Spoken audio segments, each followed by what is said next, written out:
First of all, thank you for coming. My name is John Burrows. I'm from Amber Waterways. We are a North American cruise line. We've been around for 15 years, so a little bit like Viking.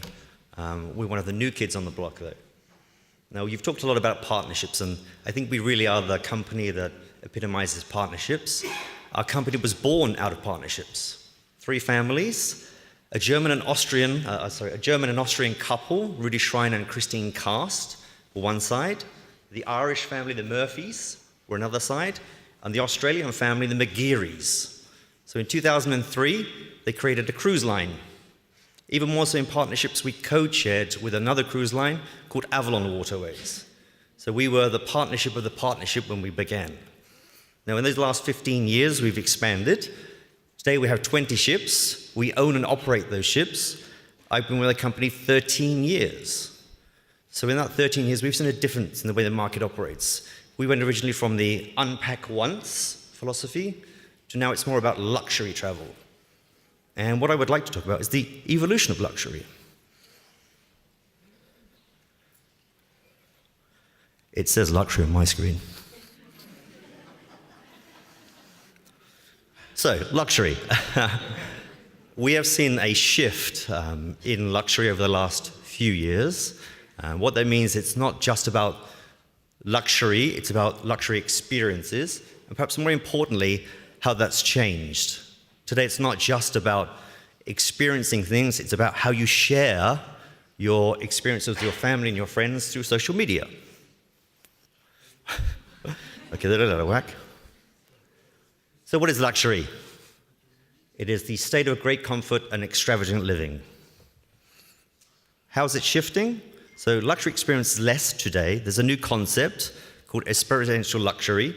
What that really means amongst the baby boomers, those born in the 40s and 50s, Generation X, my generation, those born in the 60s, and even millennials, they don't necessarily want to go hiking the Inca Trail to Machu Picchu anymore. They would rather stay in a family community tent in the desert and bake bread with a Bedouin. That's what we mean by that. Perhaps the easiest way for me to experience that or show you that is to show you how we do that with Amber Waterways. So personalized port experiences. We believe in the philosophy that our guests can custom create their cruise experience. Rather than just having one shore excursion, we have a multitude of excursions, up to 20 in 1 week. The guests can pick bike tours, where they actually have in-depth bike experiences, not just a city tour. You might be in the countryside, you may go to an abbey, you may go wine tasting by bike. We have hiking tours.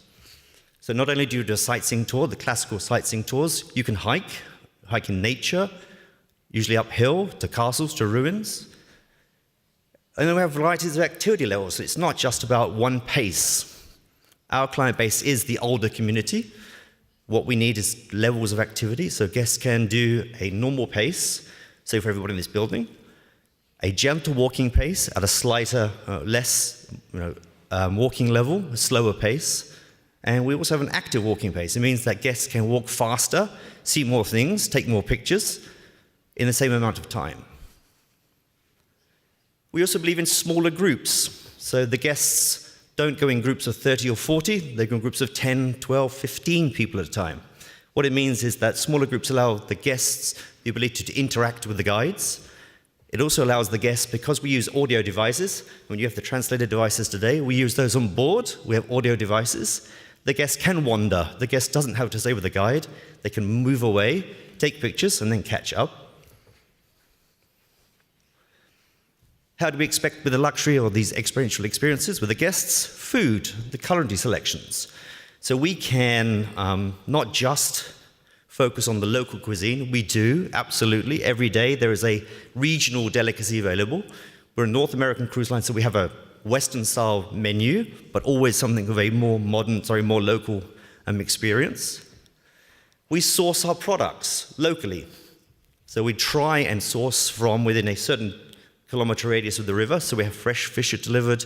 Our wine comes from within the river network, so we're supporting through partnerships the local communities. We also try and make sure that the guests can look after their diets. Obviously, with a North American company, diets are very important for them, and we mean most diets. They could be either for allergies, they could be for your diets, they could be for religious reasons. We can also do things like low sugar, low salt, low fat. Our chefs meet guests personally and sit down with them and discuss their diet so that we can get it right. Our waiters are specially trained to talk about allergies. Our menus have allergy ratings on them. So this is the trend in the United States right now and across North America to make sure that we're able to look after people's culinary experience.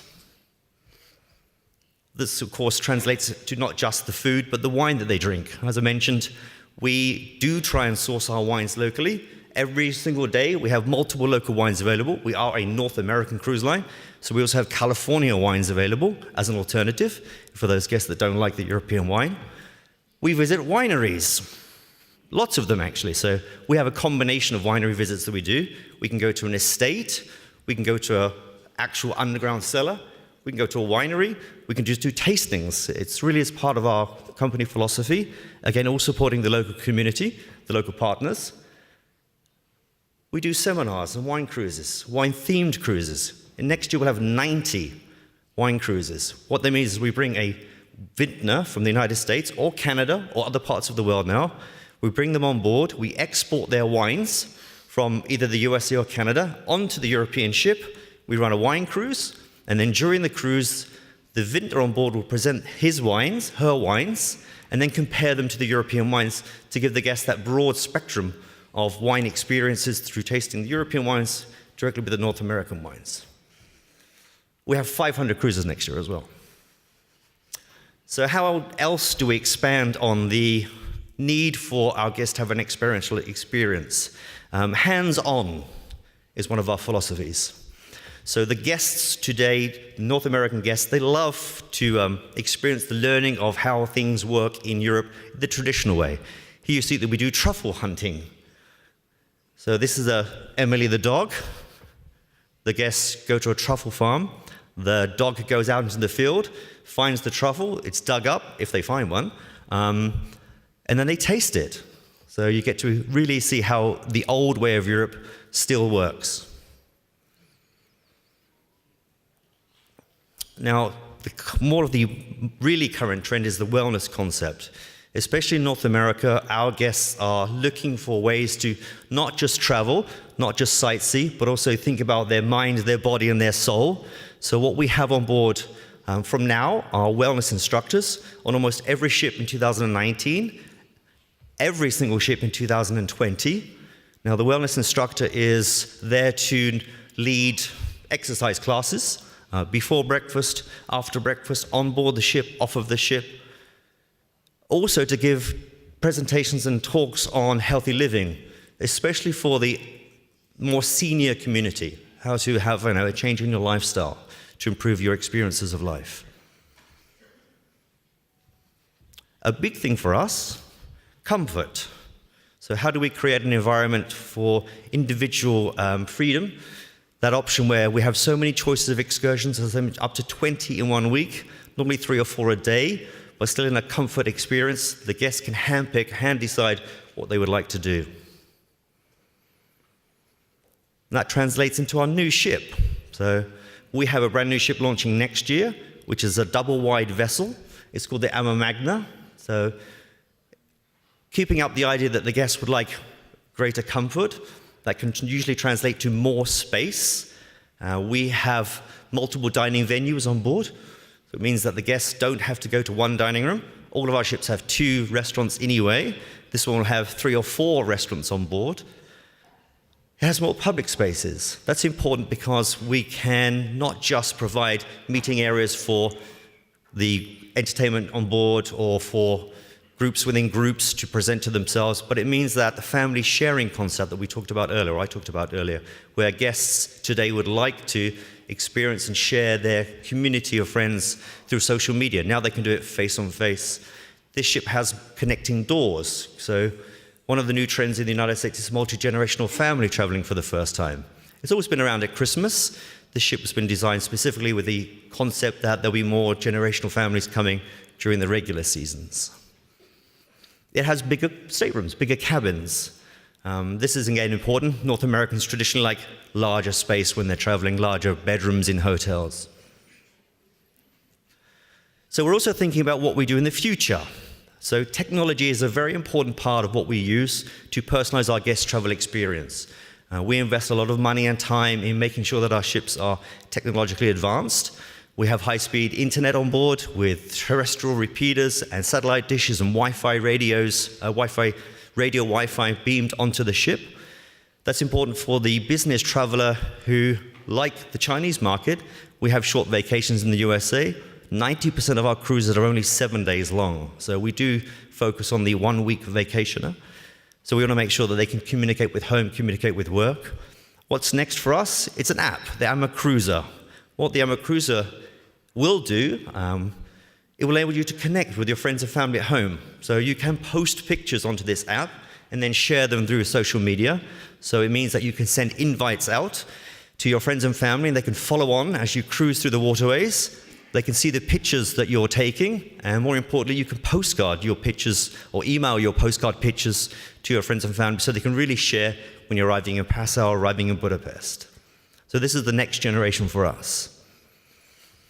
So in a quick summary, to cater to this degree of personalization, we are continuously looking for the opportunities to grow our partnerships. Some of our partners are sitting in this room today. So we do strive to create long-standing partnerships, be it with hotels, be it with DMCs, be it with any supplier in Europe, even our hotel operation and our nautical operation, our partnerships. They've been around for 15 years, the entire history of the company.